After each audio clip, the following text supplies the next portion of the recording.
Welcome back to Goosebumpster's The Truth is Here, subreddit top stories.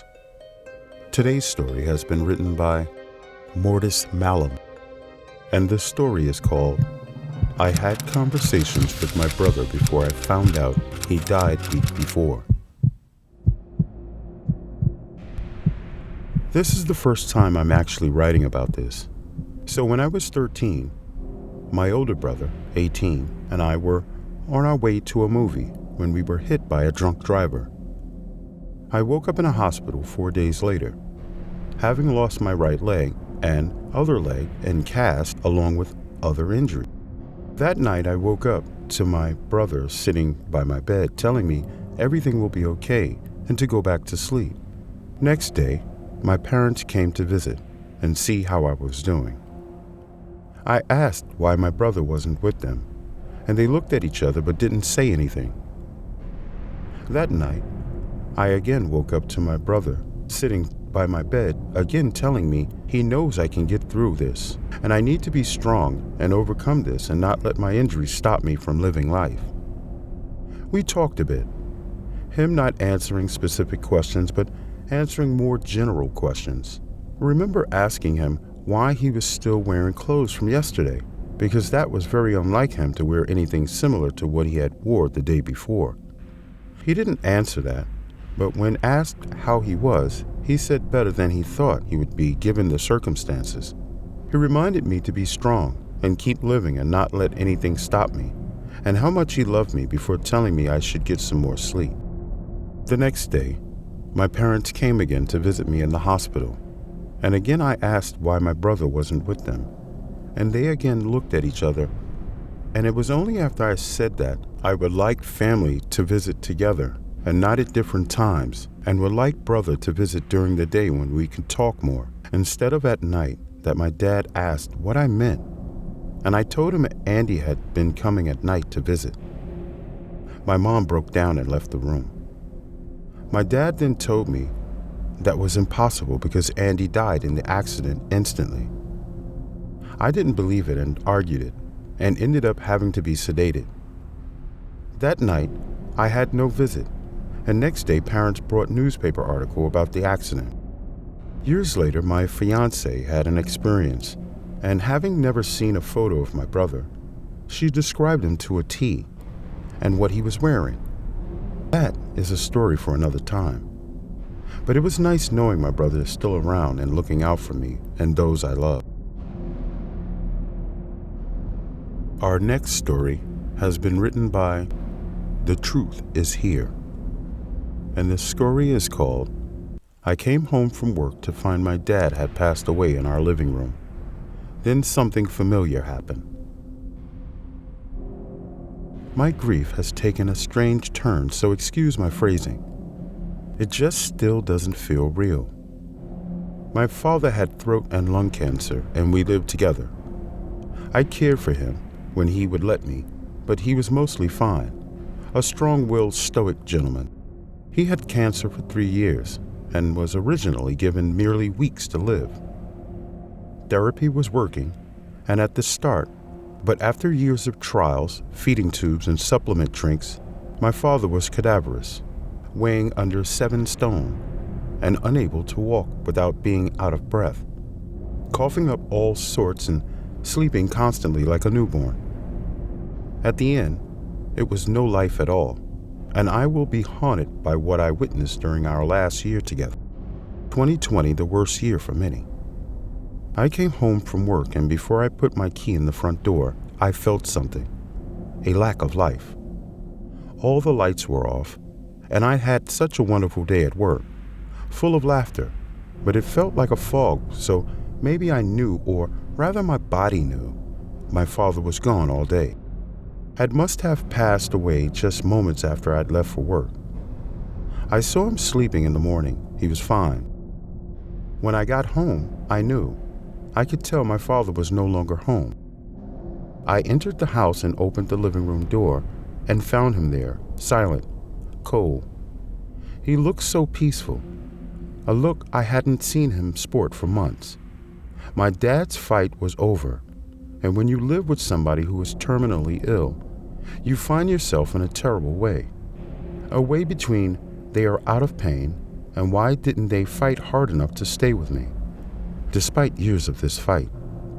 After the police, the coroner, my siblings, and of course my father had all left, I was in the house packing a bag to go and stay with my mother for a few days. I went into my spare room to find some pajamas and all of a sudden a smell.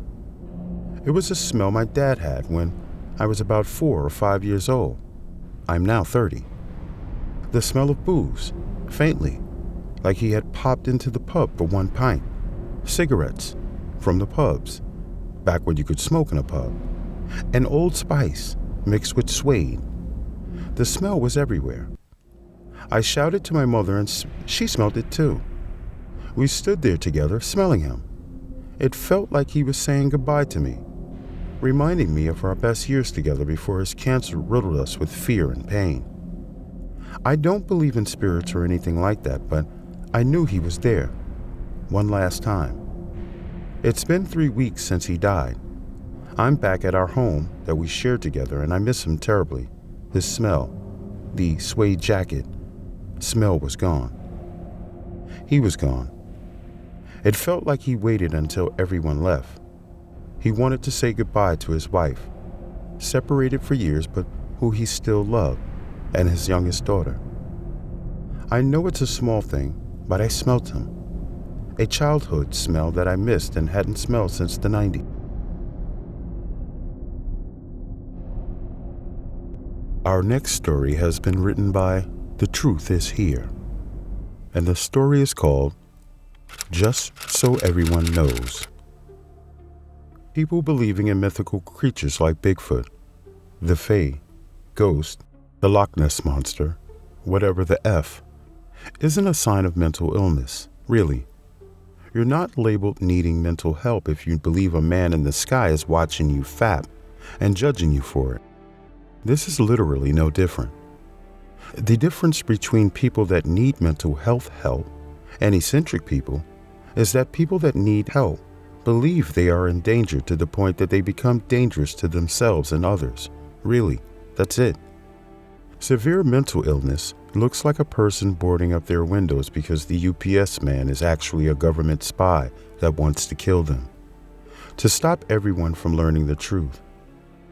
It looks like not being able to know what clothes are appropriate for the weather because you're that detached from reality.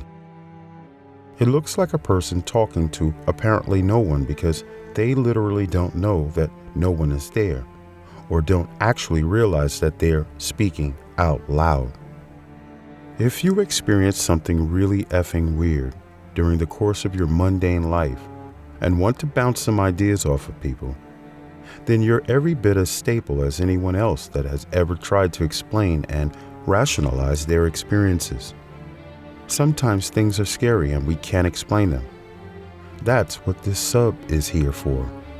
To open disclosure about your experiences and try to relate to others and not be alone in it. Unless you're a mental health professional, it isn't on you to decide whether or not someone needs meds. And if you are a mental health professional, you should know better than to make these calls after reading a post or two on the internet.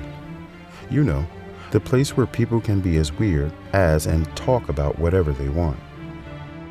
If you get annoyed by the post here, this sub simply isn't for you. If you're just trolling, then you're doing a fantastic job and should continue to be just as rude as you are.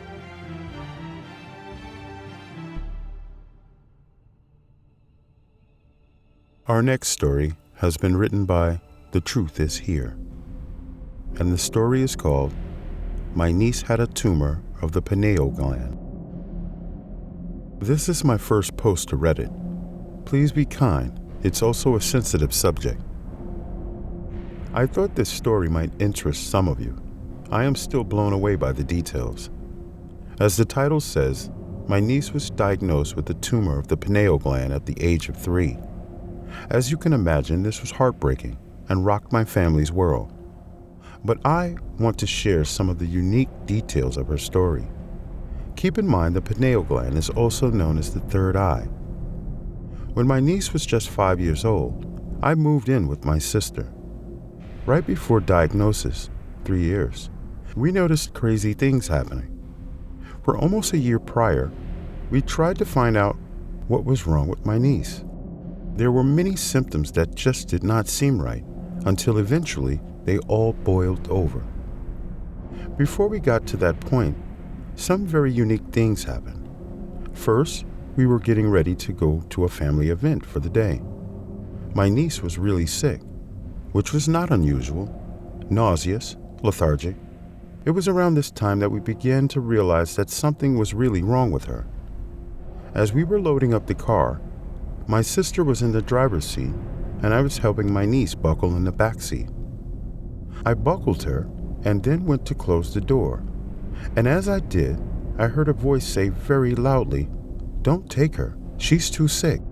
At the same exact time, we all three said, "What did you say?" My sister and I heard the same thing, and we thought that each other had said it. We pulled away not knowing what to think. She fell asleep through most of the day, and this was the first time our parents mentioned that something must be very wrong with her, as a 3-year-old would not sleep most of the day around family and friends. Within the same week, my sister was in the shower and began angrily yelling my name and asking me, "Why would you say that?" I told her I was in the living room and I didn't hear or say anything. She told me she heard a voice say 3 times, "Your child is going to die." Fast forward a few days, and at bedtime my niece starts crying on multiple occasions and tells us she doesn't want to die. We had no idea where she got this from or why she was saying this, but it was enough to freak us out. The next 2 weeks were a rapid blur, and finally we got to the shocking diagnosis. At this time, and the following 2 relapses, she would present psychic tendencies. We always knew the cancer was back because of this. She would tell us who was calling. She would tell me, "Mommy's home," before she pulled in the driveway. She knew of an extended family member's cancer diagnosis and confronted said family member before she even shared the news. She also piped up one day in the car as I discussed the lack of Dunkin' Donuts on the way to my night classes. She said, "Have you tried the intersection of blank and blank?" When I asked her where she got that from, she just said, "I don't know. I heard it in my head." Sure enough, there was a D&D exactly where she said. Another time, at a family function, she walked around singing happy birthday, and we all laughed thinking what a happy 4-year-old she was. I kept telling her we were just having a BBQ. There was no birthday. Then my mom announced later that it just so happened to be my deceased grandmother's birthday. One of the last premonitions, for lack of better words, we shared was her telling me I would have baby girls, but she wouldn't be here to see them. She was right. I had 3, and she is their guardian angel. There were many other religious, spiritual things she told me, and I feel blessed that, through her, I was able to get a glimpse of heaven. She was a wonderful girl who loved God. My sister was 25 when she had her, and I was 21. We were not living a spiritual life, you could say, but this child requested that we read her the Bible at the age of 3. She was something special, and I've been told she now acts as a greeter of heaven and is very busy.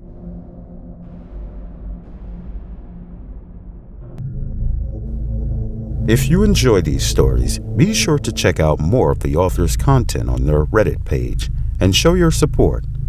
Links are in the description. Turborize the like button and subscribe for more Reddit's top scariest stories if you dare. I'll see you soon.